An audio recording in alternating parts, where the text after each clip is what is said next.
제가 생각하기에는 사실상 재수술이 불가능한 경우는 없다고 생각을 하고요. 단순히 쌍꺼풀이 높다고 해서 모두 소세지 눈이 되는 것은 아니고요.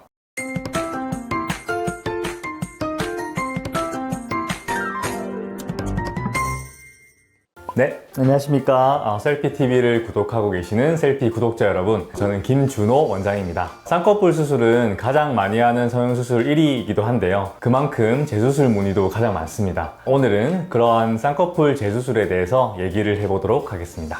첫 쌍꺼풀 수술 후 찾아온 부작용, 소세지 눈, 혹은 붓기 앞빠짐 등의 맞춤 재수술 방법이 있다면? 우선 쌍꺼풀 수술에 말씀드리기 전에 성형외과 의사가 미용 수술을 배울 때 처음 시작하는 수술이 눈 수술이라고 생각하시면 됩니다. 이렇게 들으시면은 눈 수술이 제일 쉬운 거 아니야? 라고 생각하실 수 있지만, 제가 지금까지 수술을 하면서 드는 생각은 눈 수술이 참 어려운 수술이라는 것을 많이 느끼고 있습니다. 여러 가지 이유가 있겠지만 눈은 다른 부위와는 좀 다르게 계속해서 감고 뜨고 이렇게 다이나믹한 부분이기도 하고요. 눈꺼풀이라는 매우 좁은 부분에 여러 가지 근육과 지방, 피부 등등 여러 조직이 상호작용해서 움직이기도 하거든요. 이러한 것들을 모두 맞추기 위해서 수술을 한다는 것은 생각보다 어려운 일이라고 생각하시면 됩니다. 그럼 이제 소세지 눈에 대해서 말씀을 드리면, 흔히 소세지 눈이라고 하는 부작용이 있습니다. 쌍꺼풀이 두툼하게 생기는 것이라고 생각하시면 되고요. 단순히 생각해서는 쌍꺼풀이 높아서 소세지 눈이 된다 라는 생각들을 많이 하시고 병원에 내원하시고 상담을 하십니다. 하지만 단순히 쌍꺼풀이 높다고 해서 모두 소세지 눈이 되는 것은 아니고요. 원인을 살펴본다면 여러 가지가 있습니다. 첫 번째는 아까 말씀드린 쌍꺼풀이 높아서, 두 번째는 쌍꺼풀의 강도가 강해서, 즉 라인의 진한 정도가 매우 진하게 찝혀 있어서 소세지 눈이 될 수 있습니다. 세 번째는 눈동자가 덜 보이거나 눈을 덜 뜨는 현상 때문에 쌍꺼풀 라인이 상대적으로 높아 보이는 것입니다. 아니면 이런 원인들이 둘 또는 전부가 복합적으로 발생한 경우가 소세지 눈으로 보일 수 있습니다.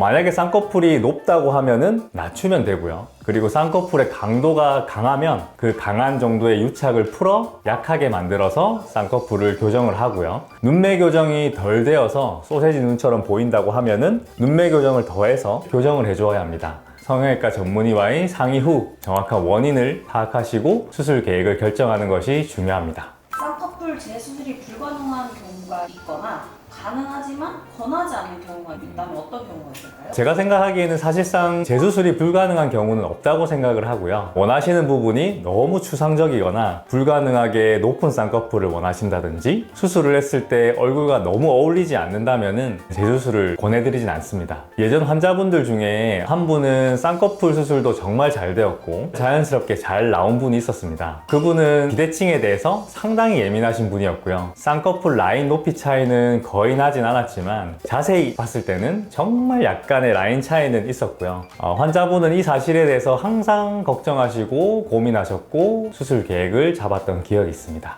원장님이 하신 눈 재수술 중 가장 많이 눈 수술을 한 환자의 재수술 횟수는? 앞서 말씀드렸던 환자분이시고요. 쌍꺼풀 라인 비대칭에 대해서 걱정하신 분이셨고, 처음에 쌍꺼풀 라인은 비슷했지만 앞쪽 부분 라인이 마음에 안 들어서 앞쪽 부분의 피부를 절개하고, 또 그렇게 수술을 하면은 뒤쪽 라인이 좀 마음에 안 든다 하셔서 피부를 절개하고, 이렇게 약 5번의 수술을 진행을 했었습니다. 마지막 수술 후에 치료시 내원하셨을 때는 만족하셨고 이제 맛있는 음료도 사오셨습니다. 마지막 날에 이제 서로 웃으면서 고생했다고 같이 웃었던 기억도 있습니다. 가장 기억에 남거나 임팩트 있었던 눈 재수술이 있으면 어떤 수술이에요?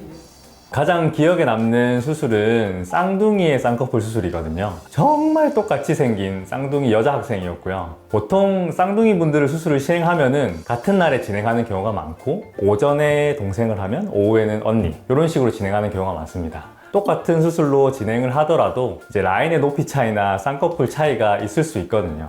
이제 쌍둥이의 쌍꺼풀 수술에 같은 경우는 이것에 대해 신경을 매우 많이 씁니다. 혹시나 정말 한 명은 쌍꺼풀 라인이 예쁘게 잘 잡히고 한 명은 라인이 풀린다든지 그렇지 않은 경우에는 이제 정말 난감할 수가 있거든요. 앞서 수술하셨던 분들은 다행히 잘 되어 걱정은 없었지만, 간혹 이제 쌍둥이 분들이 상담을 하러 같이 들어온다면은 긴장을 많이 하거나 깜짝깜짝 놀라는 경우가 제법 있습니다.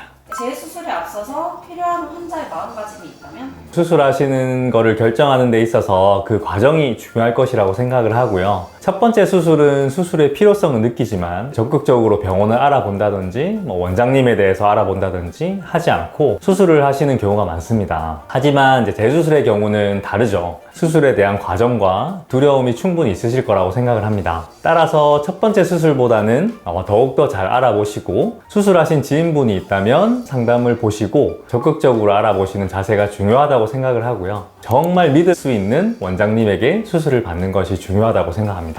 또한 수술을 하기로 마음을 먹고 진행하신다면 원장님에 대해서 신뢰하고 수술을 성공할 수 있겠다는 긍정적인 마음을 가지는 것이 중요할 것 같습니다. 아무래도 이 영상을 보시고 쌍꺼풀 재수술을 고민하시는 분이 정말 많으실 거라 생각을 하고요. 많은 걱정도 염려도 있으시겠지만 모두들 꼭 재수술 성공하시길 바라겠습니다. 감사합니다.